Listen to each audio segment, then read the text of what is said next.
Hey, this is Geno Reynolds from The Real Opinion with Brad Jones, also known as the Cinema Snob, on That Guy with the Glasses. How you doing, man? I'm doing pretty good, man. It's Sunday, but I'm still doing good. You guys do a lot of these cons. What do you guys think of them?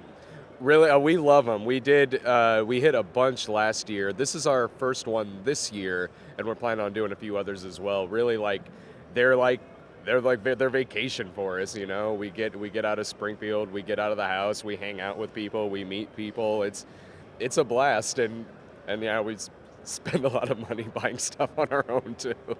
As do I. It's not just work. Yeah. Oh yeah. It really is vacation. We seriously love it. No, you guys play a lot of characters on your website. Arguably, of course, the Cinema Snob's your most popular one. Where did the idea for that come up? The idea came up from, I remember at the time, it was 2007, and at the time there wasn't really a lot like that revolved around exploitation movies, which is really my thing, horror and exploitation films. And I always really thought it was kind of funny when like a really like mainstream critic, like an Ebert type, would review something like The Beyond or like Rape Squad or something like that. And so it really kind of came from Ebert's review of Friday the 13th, the final chapter, where he was like really dramatic about how much he didn't like it. Like this movie only shows that there's nothing more to life than you will have sex and die or something like that. It was really soapboxy, and it cuts over to Siskel, and he's like, well, I didn't like it either, but settle down.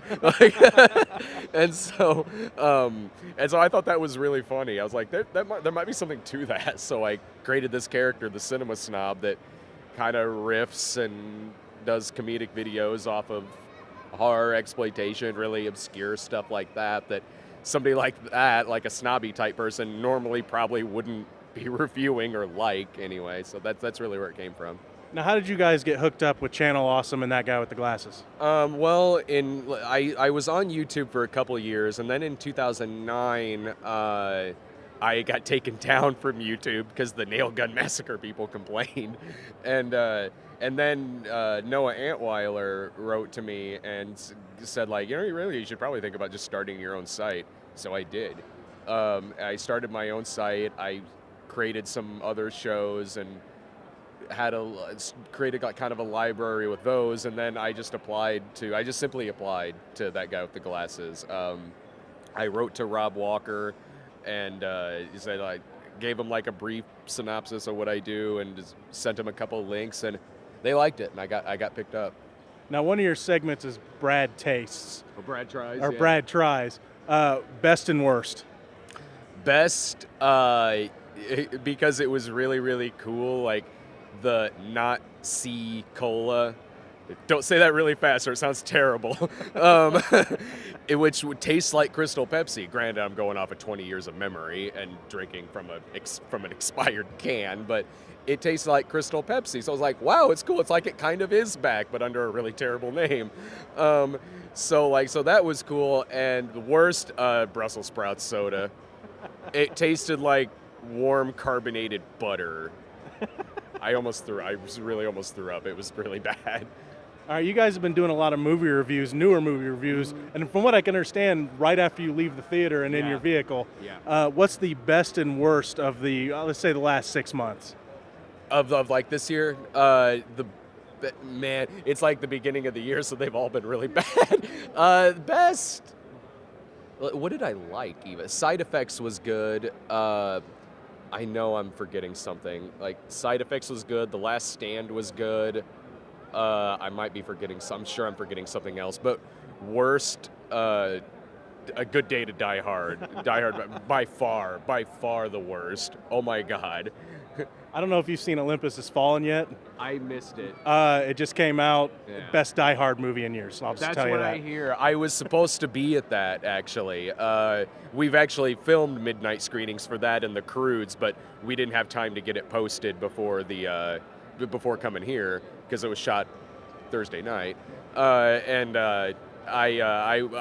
was really sick. I got really, really sick and couldn't go, so I had to send someone else. So I hear that one's really good, and I missed it.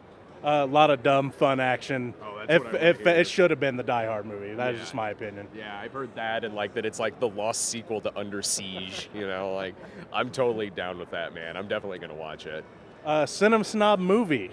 Can you tell us how that came about? Any fun filming stories about that?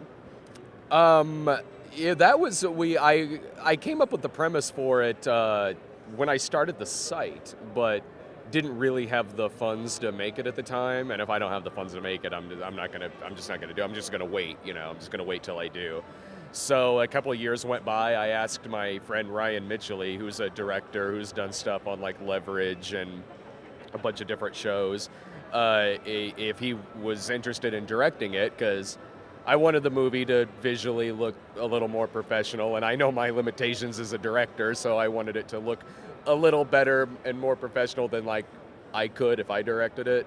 So I asked him if he was interested. He said yes. So we pulled together a bunch of money, shot it over a period of like 4 or 5 months, and then released it. We wanted to make it as like a standalone movie, like meaning like if somebody has never seen the show or has never heard of it, like they could still probably like it and like not be confused or anything. So that was cool. But yeah, there was the scene where we eat an anchovy pizza. I like anchovy pizza a lot. Jake doesn't. It was me, Jake, and Spoonie, and the scene that we shot, that was Spoonie actually trying it for the first time. He never had it before. So Jake takes a bite. He'd had it before. He hates it. So he does that. He runs out of. They say cut. We say cut.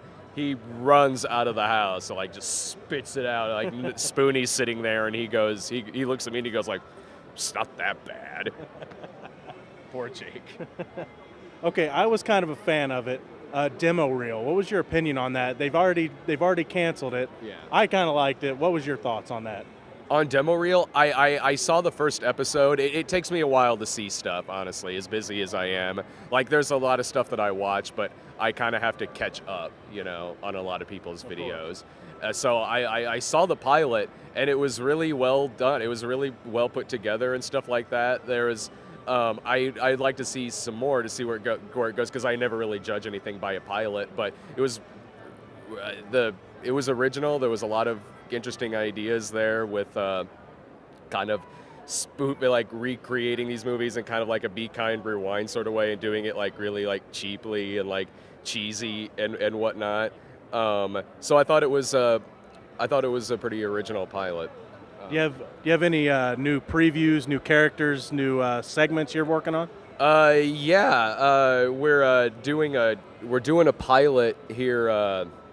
We're doing a pilot here pretty soon that revolves around two people who want to be internet critics, but they're like really bad. We're going to shoot a pilot for that sometime within the next month, and I'm also going to put together like a full-length riff show on public domain movies, probably sometime during the summer. I want to do another movie at some point. I want to do probably Midnight Heat 2. That's been getting pushed back for a while. Hopefully, maybe summertime we'll end up doing that. Brad Jones, it's been great talking to you. I'm a big fan of your site and big fan of that guy with the glasses. Thank you very much. This has been Geno Reynolds from The Real Opinion with the Cinema Snob. Until next time.